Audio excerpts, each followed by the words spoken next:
Welcome to the Find the Way podcast. In this show, we will try to explore what is happening in emerging markets and how entrepreneurs, investors, and communities are simply finding the way to make phenomenal things happen, regardless how volatile the environment may sometimes seem.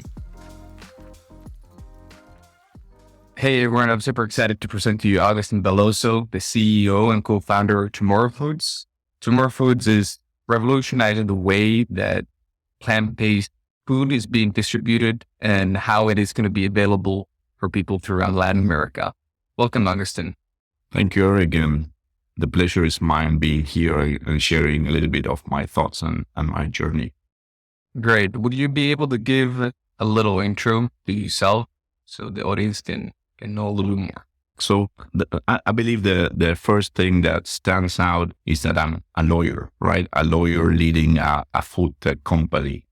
But that it's a little bit part of my entrepreneurial journey. So being 17 or 18, I wanted to do a lot of stuff. I really liked communicating. I really liked getting people to work together, solving different issues and problems. And so it made sense for me to study law just as a good basis or as a good platform to then go and do some other stuff. And as a matter of fact, I worked as a lawyer in a law firm in Buenos Aires for 6 to 7 years, roughly, throughout my whole studies, and then as a lawyer practicing. But at some point, I realized that I wanted to be on the other end of the table, not just writing memorandum and recommendations, but actually taking the steering wheel and taking the commercial decisions and thinking about the strategy and so on. So I did a change into business. And because of where I come from, my family, I went into the agribusiness. My dad is an agronomist and has been a consultant for the last 30 to 40 years, specialized in sustainable production.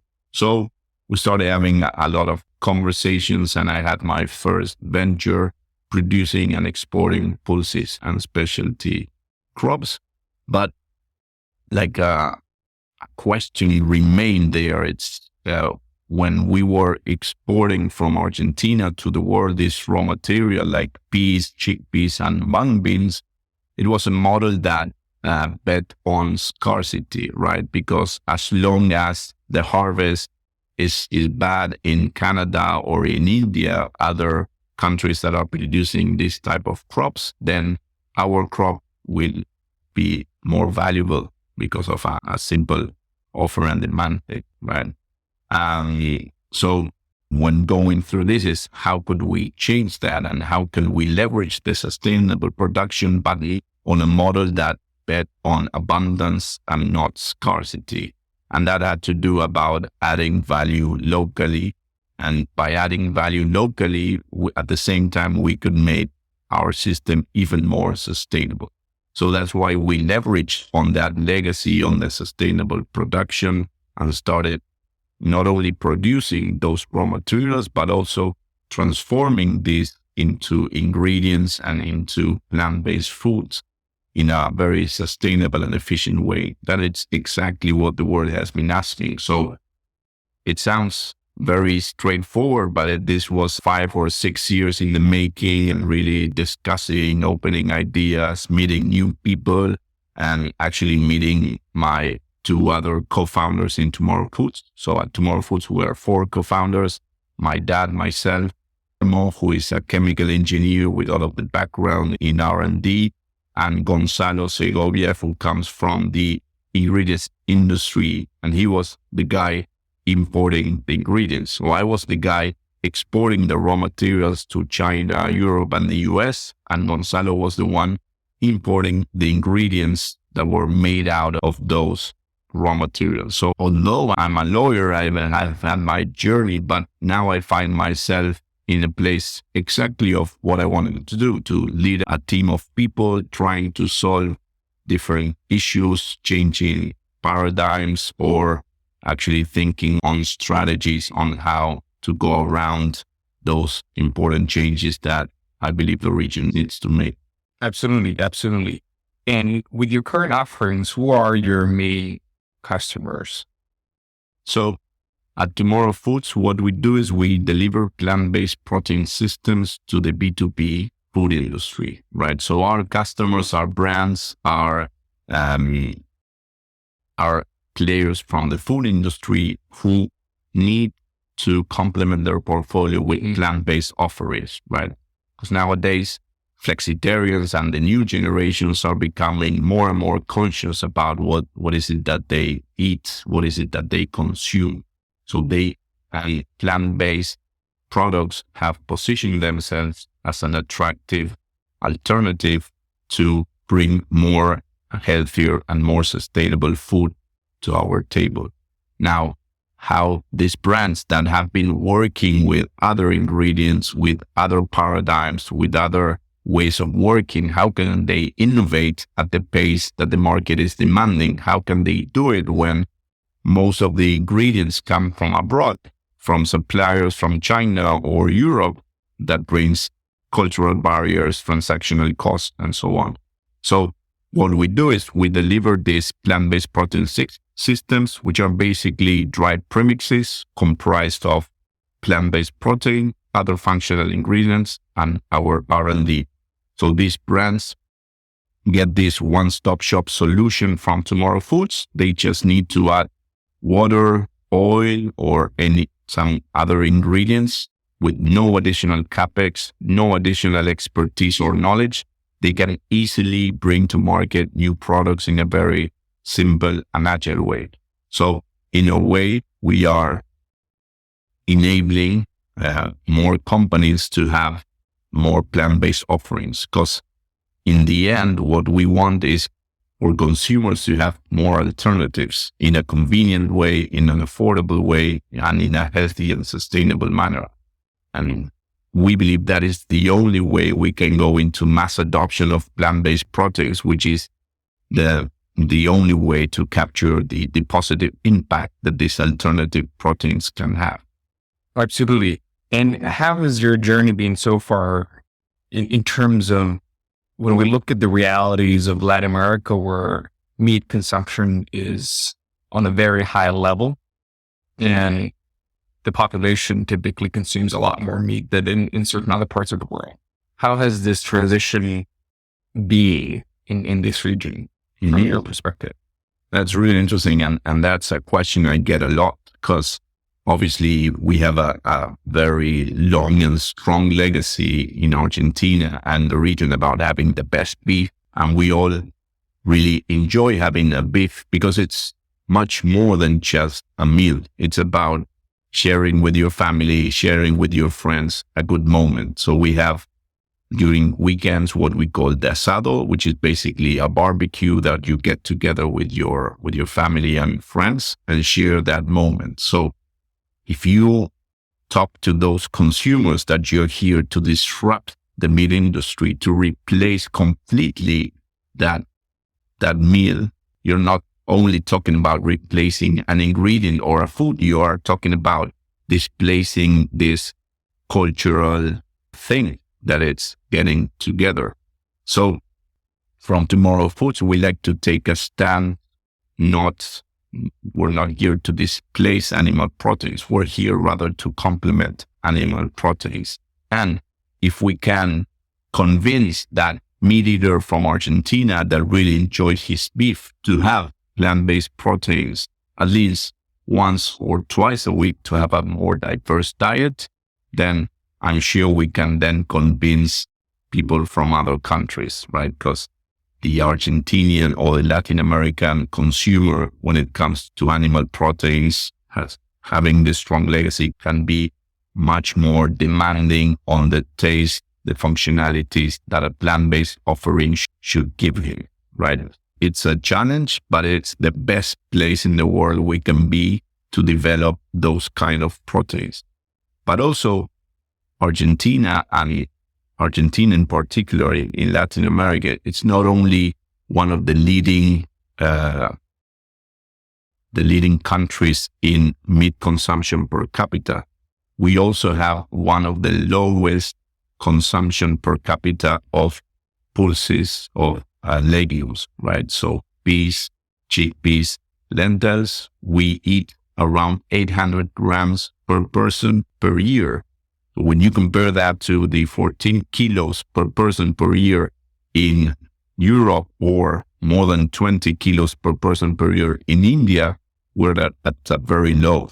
And legumes, pulses, are a superfood. They bring minerals, they bring proteins, they bring a lot of really interesting nutrients to your diet. So this is also about how can we get those legumes, those pulses in our diet, because they can bring some benefits. But we shouldn't insist on having lentils on a stew or having peas on a salad. We need to find more attractive ways, more innovative ways to bring those grains, legumes into our diets. And that is what we believe technology has enabled. How can we transform a yellow pea into a burger, a very good burger that it's a better alternative to the beef burger, but that way having the nutrients of that yellow pea into our diet, like kind of tricking or hijacking our brain that we're having a burger, but we're actually having all of the nutrients that yellow peas or other legumes have. Yeah, absolutely. And how would you describe then the public perception to plant-based products overall has changed since the change of the millennium? How has the landscape taken this in? Are they welcoming? Are they curious? Are they resistant to change? What has happened in the past 10 to 20 years regarding adopting plant-based products? Well, many of the plant-based products that we see in the market right now, they've been in the market for the last 10 to 20 years, right? Obviously, technology has come into play for the past 5 years and has really improved the texture, the appearance, the flavor, the overall sensorial experience that a product can deliver. But the main point, I believe, it's not only technology, but also the new generations that are much more open to this kind of products, because they understand that they can have a lower carbon footprint, a lower water footprint, and they can be an efficient and sustainable way of bringing more proteins into the table. And it's just not for today, because in today's status quo, animal proteins still are an important part. And perhaps we don't see the challenges that particular sector in the food system has in the future.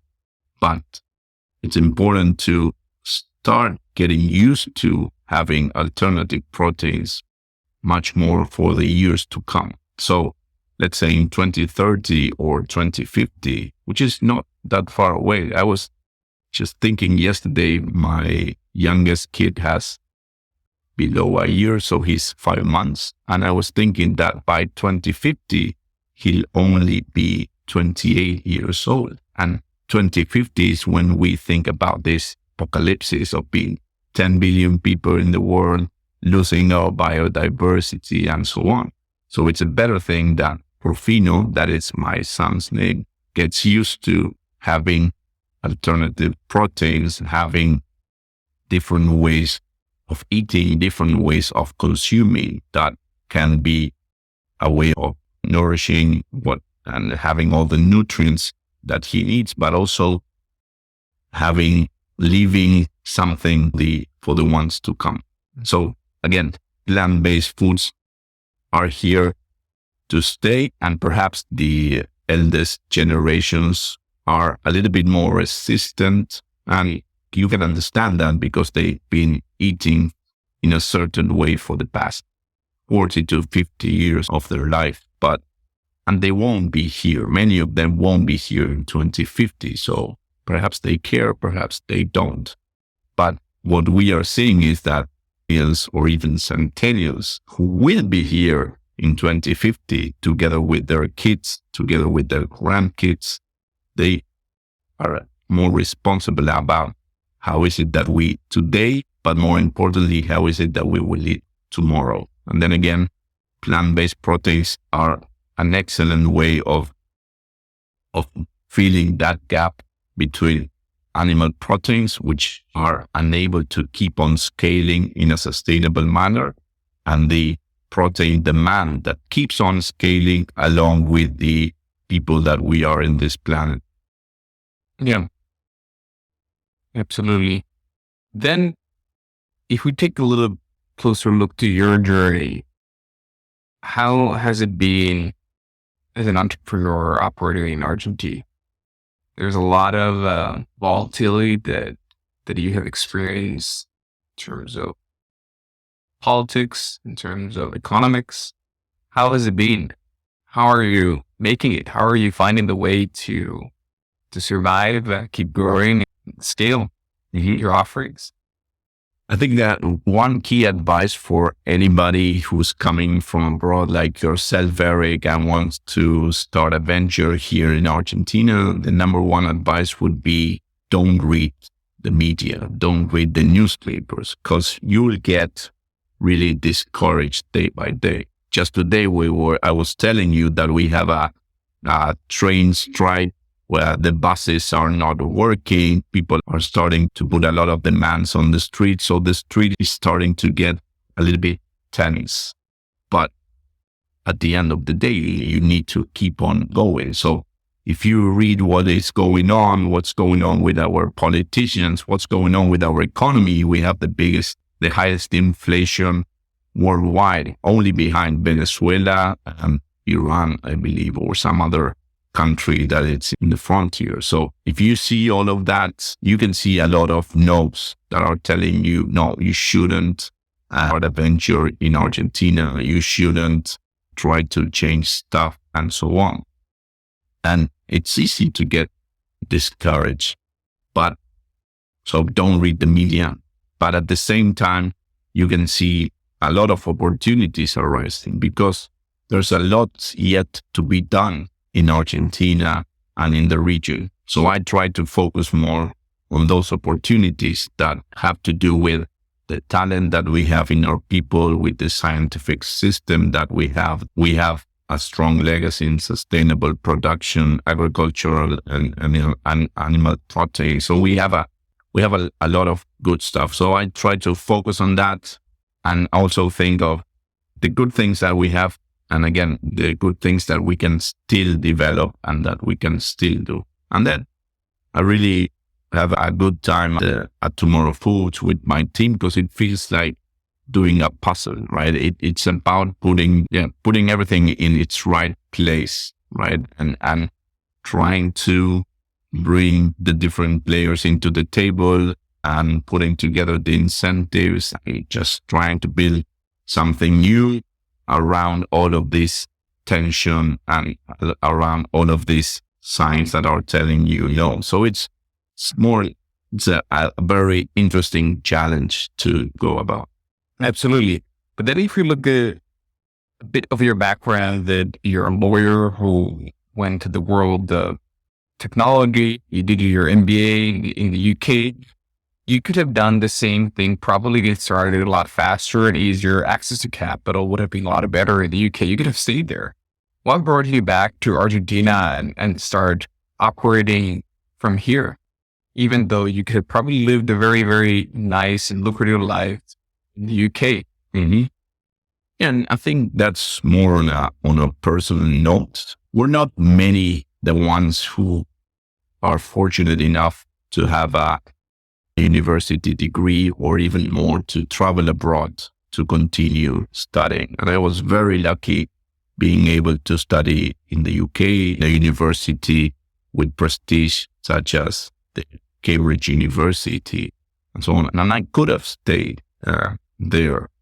But being fortunate enough and also loving my country and loving my people, I kind of felt that I needed to go back and give back to the society, give back to our country. As a matter of fact, before traveling to the UK, I was having a conversation with my grandmother. She was really pissed off at me, to put it bluntly. She was like not happy about the fact that I was traveling to the UK. So I confronted her and I was like, Coca, her name was Coca. What's the matter? Why aren't you talking to me? Why are you? And she said, like, I can't believe that one of my grandsons is just abandoning the ship and you're moving to the UK and you are not able to see all of the opportunities that you have here or all of the good things that you can still be here. And I was like, no, but I'm traveling there to get a degree, to open my mind, to open my perspective, to build my network. But I'm definitely going back here and working. I will work to make Argentina a place where people from Europe or the UK want to come here and build. And that is something that as time went by has helped confirmed again, because we're now through an economic crisis in Argentina, and you get to see a lot of talent and a lot of young people moving abroad, trying to find a better living, trying to find more stable economies where they will be able to progress. I don't blame them. And I think it's, if you feel it, you need to do it. But again, I would like to work for not only to those people, those young professionals to stay, but also to be able to attract more talent. Because I believe we have a tremendous opportunity. Argentina has done a lot of really interesting things. You have a lot of really interesting startups, a lot of solutions that have been built in Argentina and in Latin America. And that has been against all odds. So imagine if we can start improving the context by a talent, by a more talented entrepreneurs, by innovative companies that make it possible for these people to stay and be working at the edge of technology, then I believe we can build even more opportunities than what we have built so far against all odds. Absolutely. And then when we look at the entrepreneur landscape of Argentina right now, there's a huge boom. A lot of entrepreneurs have started out of necessity, that they have seen extremely large and evident problems in your society, that entrepreneurs they haven't had the employment opportunities in order to make the means, so they have just become entrepreneurs, which is fantastic. That now new companies are building up. The financial ecosystem is also developing at the same time that these companies have a lot more funding. And to me, it seems that you have a very strong peer group, that you have also mentioned that a lot of your portfolio companies are the VCs who have invested in you, that together with those portfolio companies, you have a very strong peer group and a peer support. How is that working for you? What type of things that you are getting from the other Argentine entrepreneurs and the people who are working within the ecosystem? Mm-hmm. The entrepreneurial journey is tough, and it's tough in Argentina, it's tough in Finland, in the US. It can get a little bit tougher in Argentina or in Latin, but it's tough everywhere. So it's important to share with people that are going through the same stuff or already went through the same stuff, to give you advice or just to give you a tap in the shoulder and saying, just move on. Just yesterday, I was talking with another entrepreneur that whose main client told him that they were leaving Argentina and they had done a lot of investments. So my natural response to him was like, hey, cheer up, like new opportunities will come. And it's not the first time that you will have this type of difficulties. And I believe that giving that message for him at the same time that I have heard that message from other entrepreneurs or other CEOs whom I share with when I had a rough time, it's what you need to hear, like that you're not alone in this really, really rough path that you have ahead. And I believe that it's about giving and sharing back to the ecosystem. And I believe that entrepreneurs are generous or you need to be generous to be an entrepreneur. Why? Because you receive a lot, but at some point, if you're not giving back, you will stop receiving. And I see that there's a lot of generosity in the ecosystem, and the startup founders and startup CEOs recognize themselves as a very important part of putting together that ecosystem. Because if you have an ecosystem of startups that you can consider them your peer support group to go and talk about when you have a rough patch, then that will bring some talented people to be willing to start their own startup. So that's one part. Obviously, then you have the venture capital ecosystem that is starting to develop, but they need good startup to invest in. And the good news is that the governments are also starting to see that entrepreneurs can be a really interesting force of change. So like putting together all of the ecosystem and really understanding the value that an entrepreneur can bring into the economy. A guy who is willing to leave a stable job at a corporation and just to start all over, it's not easy, but if he can, again, have an ecosystem where he can feel part of a tribe or share with other people, and then he can have some capital and investors who understand what he's about to go through and have support through money and investment, and then have the government to at least make things a little bit easier, then that ends up leading to a better way and having more kids willing to be an entrepreneur when they grow up.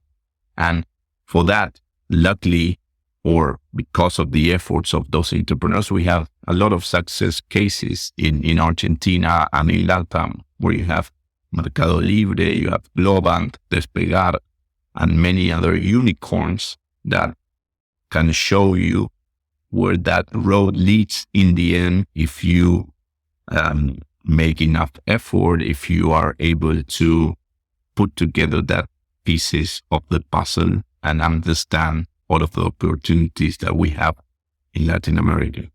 Absolutely. And you and also a lot of others were continuously talking about the importance of the ecosystem.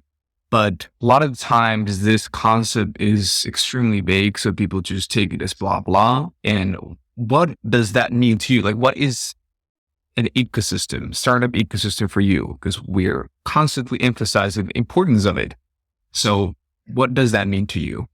It's funny because it's true that we all talk about the ecosystem, but the ecosystem, it's not there. You can see it. And so it's difficult to picture it. But I will put you just two other examples. Apart from this peer support group, apart from having been able to raise $3.2 million in Latin America with just one VC fund from abroad. All of the other funds came from inside Latin America, from angel investors and from VC funds from the region. So that's another good example of the ecosystem being able to raise those funds.